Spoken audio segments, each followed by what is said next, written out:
हाय दोस्तों, एक बार फिर से मेरे चैनल में आपका स्वागत है। दोस्तों आज हम बात करने वाले हैं, अगर आप भी दोस्तों मेरी तरह एयरटेल सिम के एक रिटेलर हैं और दोस्तों आपके पास कोई कस्टमर आता है वोडाफोन जियो से और आपको बोलता है कि एमएनपी करना है या पोर्ट करना है, तो दोस्तों उस सिम को आप कैसे एमएनपी करेंगे, कैसे पोर्ट करेंगे एयरटेल में, इसी के बारे में दोस्तों हम बताने वाले हैं कि किसी और कंपनी से अगर एयरटेल में पोर्ट करना है, एमएनपी करना है, तो दोस्तों उस प्रोसेस को आप कैसे करेंगे। दोस्तों मेरी तरह अगर आप भी एक जो है नए नए रिटेलर हैं, एक नए नए जो है आप दुकानदार बने हैं, तो दोस्तों आपको नहीं पता है इसके बारे में, तो इसी के बारे में हम बताने वाले हैं। तो अगर आप भी इसके बारे में जानना या सीखना चाहते हैं दोस्तों, तो बने रही वीडियो का अंत तक। मैं परवेज और आप देख रहे हैं खुफिया जानकारी।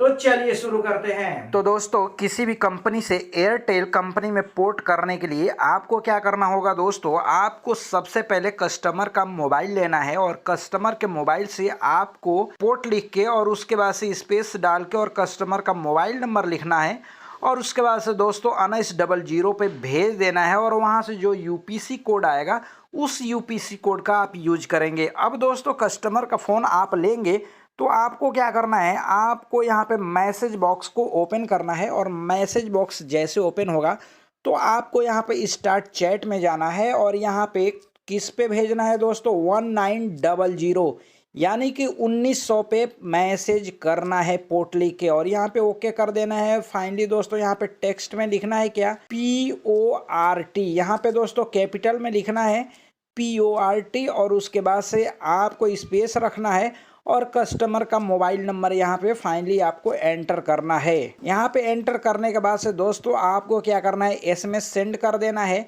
और यहाँ पे ये भी चेक कर लेना है कि 1 नंबर से भेजना है या 2 नंबर से भेजना है, आपको कस्टमर से पूछ लेना है। अब दोस्तों यहाँ पे जैसे ये मैसेज जो है सेंड हो जाता है उसके बाद से यहाँ पे बैक कर देंगे और बैक करने के बाद से जस्ट ही दोस्तों कुछ ही समय में आपके पास जो है यूपीसी कोड आ जाता है। यहाँ पे थोड़ा सा दोस्तों आपको वेट कर लेना है, अभी जो है यूपीसी कोड आ जाएगा यहाँ पे, तो हम थोड़ा सा दोस्तों वेट कर लेते हैं। तो दोस्तों वेट करने के बाद से फाइनली आप देख सकते हैं यहाँ पे जो है यूपीसी कोड जनरेट हो चुका है, यानी कि कंपनी से यूपीसी कोड आ चुका है। अब दोस्तों आपको यहाँ पे क्या करना है, यहाँ पे यूज कर रहा है ये मोबाइल नंबर और उसके बाद से यहाँ पे दिख रहा है यूपीसी कोड। तो दोस्तों इस यूपीसी कोड को यूज करके आपको एमएनपी करना है। अब दोस्तों इतना करने के बाद से आपको क्या करना है, आपको अपने ऐप्स में जाना है मित्रा में। मित्रा दोस्तों यहाँ पे फाइनली आपको ओपन करना है और ओपन करने के बाद से यहाँ पे पासवर्ड एंटर करके और यहाँ पे दोस्तों लॉगिन हो जाना है। लॉगिन होने के बाद से कुछ इस तरह का इंटरफेस दिखाई देगा जैसा कि आप जानते हैं। अब दोस्तों यहाँ पे आपको क्या करना है, प्रीपेड डिजिटल एक्वेरियम पे आपको क्लिक करना है और क्लिक करके फाइनली दोस्तों केवाईसी करना है। यहाँ पे डॉक्यूमेंट टाइप पूछेगा तो आपको सेलेक्ट करना है यूआईडी आधार कार्ड। तो दोस्तों यहाँ पे आधार कार्ड सेलेक्ट कर लेना है और यहाँ पे 2 ऑप्शन पूछेगा। तो दोस्तों यहाँ पे पहला तो आधार बायोमेट्रिक पूछेगा, दूसरा डिजिटल केवाईसी पूछेगा। तो दोस्तों आपको क्या करना है, आपके पास अगर फिंगरप्रिंट डिवाइस है तो आपको फर्स्ट वाला सेलेक्ट करना है और अगर दोस्तों आपके पास फिंगर डिवाइस नहीं है तो आपको डिजिटल केवाईसी कर लेना है फ़ोटो खींच के।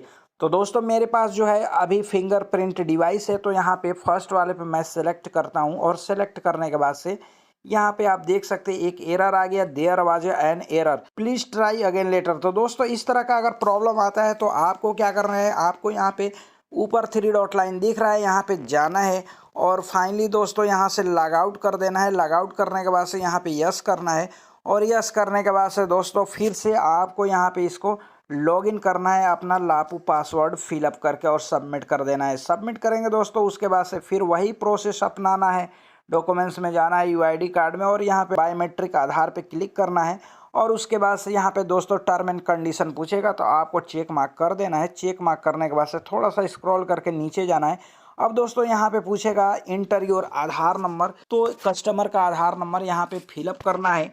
तो हम चलिए फटाफट इसे फिलअप कर लेते हैं। फिलअप करने के बाद से दोस्तों अब यहाँ पे पूछ रहा है कस्टमर का फिंगर डिवाइस। तो अब दोस्तों आपको क्या करना है, अपना जो है फिंगर डिवाइस जो भी आपके पास है, मार्फो हो, मंत्रा हो, जो भी हो दोस्तों, अपने मोबाइल से कनेक्ट करना है। कनेक्ट जैसे करेंगे आपके सामने ये सेलेक्ट करने के लिए पूछेगा कि आप जो है इस डिवाइस का कहाँ पे यूज करना चाहते हैं। तो दोस्तों आपके सामने आएगा तो मार्फो आरडी सर्विस पे आपको सेलेक्ट करना है और ऑलवेज या जस्ट वन किसी पे क्लिक कर देना है। एक चीज़ दोस्तों मैं यहाँ पे क्लियर कर दूं कि बहुत सारे मोबाइल में डायरेक्ट इस तरह नहीं पूछता है, सेटिंग में जाके इसे ऑन करना पड़ता है मार्फो डिवाइस को।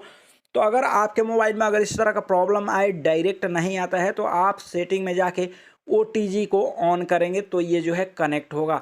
अब दोस्तों क्या कर रहे हैं, यहाँ पे टाइप टू स्कैन पे क्लिक करना है और यहाँ पे दोस्तों क्या करना है कि कस्टमर के फिंगर को कैप्चर करा लेना है। तो हम चलिए कैप्चर करा लेते हैं। तो दोस्तों कस्टमर का ये जो फिंगरप्रिंट स्कैन हो चुका है। स्कैन होने के बाद से अब दोस्तों यहाँ पे पूछ रहा है कस्टमर का फ़ोटो। तो कस्टमर का लाइव फ़ोटो दोस्तों यहाँ पे लेना है और लाइव फ़ोटो लेते समय दोस्तों कस्टमर का बैकग्राउंड जो है वाइट कलर का होना चाहिए। तो ये चीज़ें दोस्तों आपको ध्यान रखना है और वाइट बैकग्राउंड होना चाहिए। तो यहाँ पे फाइनली आपको क्लिक करना है कस्टमर लाइव फ़ोटो पे और यहाँ पे फाइनली दोस्तों कस्टमर को बोल देना है कि आंख खोल के और मलकाने के लिए। तो दोस्तों जैसे कस्टमर आंख मलकाएगा तो ये जो है बाय डिफ़ॉल्ट कैप्चर हो जाएगा फ़ोटो और यहाँ पे डन आपको कर लेना है। अगर दोस्तों कस्टमर का फ़ोटो ब्लर होता है, ब्लर खींचा जाता है, तो रीटेक पे आपको क्लिक करना है, दोबारा से फ़ोटो लेना है। अगर दोस्तों आपका जो है फ़ोटो एक ही बार में जैसे कैप्चर करते हैं ये जो है क्लियर फ़ोटो दिखता है तो आपको डन पे क्लिक कर देना है। जैसे डन पे क्लिक करेंगे तो आपके सामने कुछ इस तरह का जो है इंटरफेस आ जाएगा। कस्टमर का नाम वगैरह सारा चीज़ यहाँ पे डिटेल्स फिलअप हो जाएगा और एक बार दोस्तों आपको अपने कस्टमर के आधार कार्ड से सारी डिटेल्स को मैच कर लेना है ताकि दोस्तों कहीं कुछ छूट ना जाए। अगर कुछ छूटेगा तो दोस्तों फिर से ये KYC जो है करना पड़ेगा और सिम चालू नहीं होगा। तो यहाँ पे फाइनली दोस्तों यहाँ पे आपको स्क्रॉल करना है और नीचे आप देख सकते हैं अल्टरनेट नंबर पूछ रहा है। तो अल्टरनेट नंबर कस्टमर से पूछ के अल्टरनेट नंबर आपको फिलअप कर देना है। उसके बाद वाले ऑप्शन में दोस्तों यहाँ पे पूछ रहा है पर्सनल विद डिसेबिलिटी। अगर कस्टमर डिसेबिलिटी हो किसी प्रकार का तो यहाँ पे यस करेंगे और नहीं है तो यहाँ पे नो पे क्लिक करेंगे और उसके बाद से यहाँ पे 3 ऑप्शन दिखाई देंगे नीचे वाले सेक्शन में, कनेक्शन डिटेल SUK और दूसरा MNP और तीसरा जो है CYN। तो दोस्तों चूंकि हमें MNP करने के लिए बता रहे हैं तो आपको क्या करना है, बीच वाले ऑप्शन पे क्लिक करना है और MNP पे क्लिक कर देना है। और MNP जैसे दोस्तों करेंगे तो यहाँ पे फ़ोटो कैप्चर करने के लिए पूछेगा। तो दोस्तों MNP करने के लिए जो आपने UPC कोड मंगाया है उस UPC कोड का जो है फ़ोटो आपको कैप्चर करना है। तो चलिए हम फ़ोटो कैप्चर करते हैं। तो दोस्तों फ़ोटो कैप्चर करने के बाद से फाइनली आपको डन कर देना है और डन करेंगे जैसे दोस्तों तो यहाँ पे बाय डिफ़ॉल्ट जो है मोबाइल नंबर और ये सारा डिटेल्स जो है UPC कोड वगैरह यहाँ पे फिलअप हो जाता है। और प्रीपेड कनेक्शन में दोस्तों आपको सेलेक्ट करना पड़ता है, प्रीपेड या पोस्टपेड जो भी है कनेक्शन वो यहाँ पे सेलेक्ट कर देना है। तो प्रीपेड हम सेलेक्ट कर देते हैं। सेलेक्ट करने के बाद से अब दोस्तों यहाँ पे सिम स्कैन करने के लिए पूछ रहा है तो आपको दोस्तों सिम ले लेना है एयरटेल का और यहाँ पे फाइनली आपको क्या करना है, इसके बार कोड को स्कैन करना है और स्कैन करने के बाद से यहाँ पे उसके बाद से टैरिफ प्लान पूछ रहा है। तो टैरिफ प्लान आपको 299 रुपये अभी फ़िलहाल जो है चल रहा है।